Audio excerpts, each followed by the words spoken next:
आज भोगीनिमित्त मालवणी पद्धतीने भोगीची थाळी कशी बनवतात ते आपण पाहूया. चला.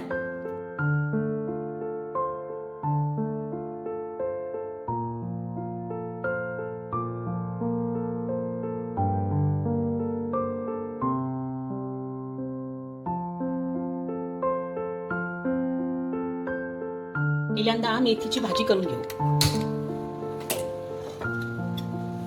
मेथीची भाजी करण्यासाठी एक 4-5 चमचे तेल घालते मी.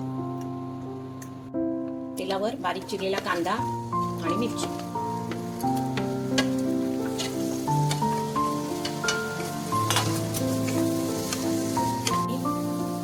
मी स्वच्छ धुवून बारीक चिरून घेतली. कांदा भाजत आलाय, त्याच्यावर आपण मेथी टाकूया. काही जण मेथी पिळून वगैरे घेतात, पण मी तशी घेत नाही, कारण त्यातलं सत्व जातं.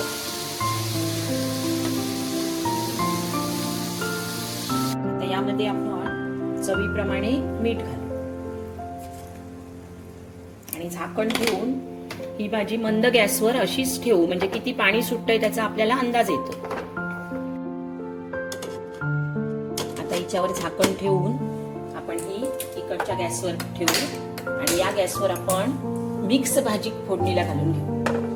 मेथीची भाजी तिकडे बारीक गॅसवर शिजत ठेवली आहे, तोपर्यंत आपण भोगीची मिक्स भाजी करून घेऊ. आता आपण ठेवले मी त्यामध्ये 4 ते 5 चमचे होईल इतकं तेल घालते.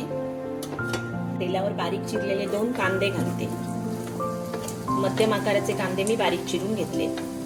आता कांदा छान गुलाबी रंगावर भाजलाय. आता त्याच्यामध्ये आपण एक अर्धा चमचा हळद आणि 2 ते 2.5 चमचे, तुम्हाला जसं तिखट हवं असेल आणि भाजीचं प्रमाण असेल तसं, मालवणी मसाला घातलाय मी इकडे, कारण मालवणी पद्धतीची भोगीची भाजी दाखवते. आता मसाला तेलावर छान परतलाय बघा. आता त्यामध्ये आपण हे मी 2 शेंगा, 2 वांगी, 2 बटाटे आणि 2 गाजरं धुवून स्वच्छ चिरून घेतलीये, ती आता मी याच्यामध्ये घालणार.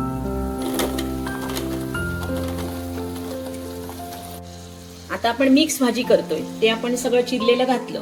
आता हे ओले मटार, भिजवलेले शेंगदाणे, ओला हरभरा आणि ओले पावटे हेही आपण त्यात घालू.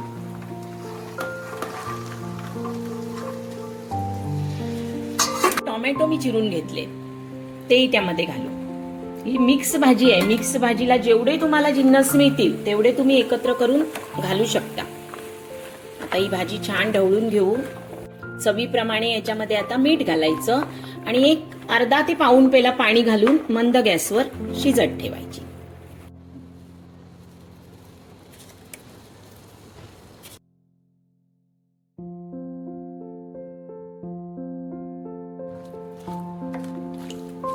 ढवळून आता मंद गॅसवर शिजत ठेवायची. आपली वाफेवरच छान शिजत आली आहे.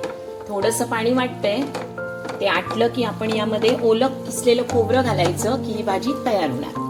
आता ओलं किसलेलं खोबरं घालतोय आपण. एक अर्धी वाटी किसलेलं खोबरं घेतलंय मी. आता आपली मेथीची भाजी तयार झाली. आता ती उतरून ठेवू आणि आपण आता भरितासाठी ते कसं भाजायचं ते मी तुम्हाला आता दाखवते. आता मिक्स भाजी आपण मगाशी फोडणीला घातलेली ना, त्याला मी सुरुवातीला फुल गॅस ठेवलाय. आता कड येतोय भाजीला. आता आपण जरा मीडियम गॅसवर साईडला ती भाजी ठेवू आणि इकडे वांग भाजून घेऊ. वांग मी धुवून स्वच्छ सुकं करून घेतले. आता याला आपण तेलाचा हात लावायचा.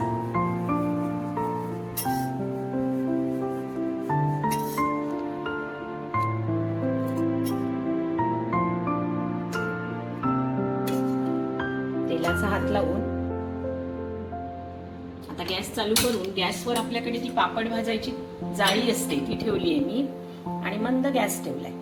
आता त्याच्यावर हे वांग ठेवायचं आणि फिरवून फिरवून जसं भाजेल तसं फिरवून फिरवून चारी बाजूनी व्यवस्थित भाजून घ्यायचं.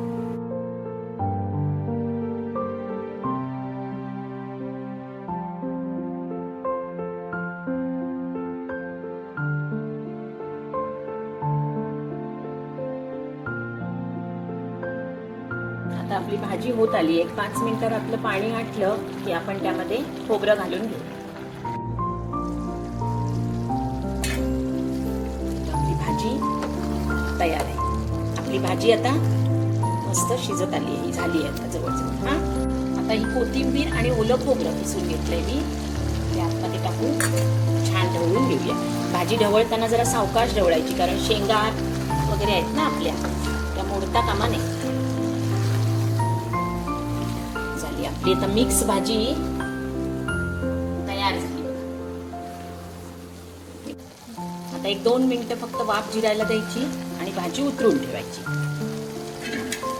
आता आपली भाजी तयार झाली. आता आपण ही उतरून ठेवू बाजूला. आणि आता भाकरी कशी करायची भोगीची ती बघू. आता भाकरीसाठी मी तवा ठेवलाय गॅसवर, बारीक गॅसवर तापत. आणि आता इथे मी 1-1.5 वाटी बाजरीचं पीठ आणि 1-1.5 वाटी जोंधळ्याचं पीठ घेतलंय. खरं म्हणजे आज बाजरीची भाकरी भोगी दिवशी खायची असते, पण आपल्याकडे काही एवढी थंडी नसते आणि बाजरी खूप उष्ण आहे, त्यामुळे मी जोंधळा आणि बाजरी असं मिक्स करून घेतलंय. आता हे मी गरम पाणी घेतलंय. आता गरम पाण्यामध्ये मी हे पीठ भिजवणार.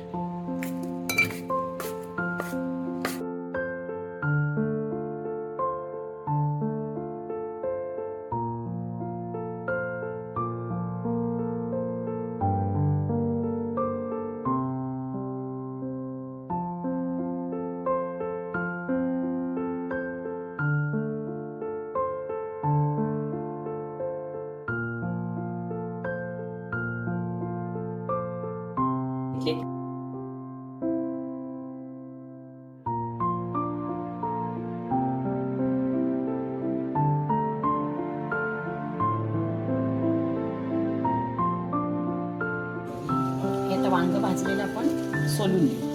असं वरचं पापुत्रा सहज निघतो. थंड झाल्यावरती सोलून घ्यायचं.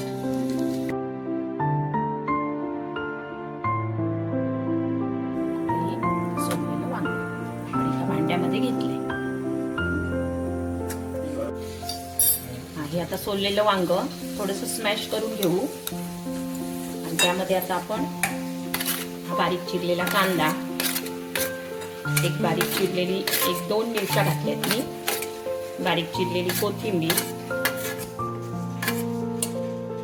खोबरं आणि शेंगदाण्याचं कूट हे सगळं घालून 1 चमचाभर भाजलेले तीळ घातलेत मी याच्यामध्ये. आणि चवीपुरतं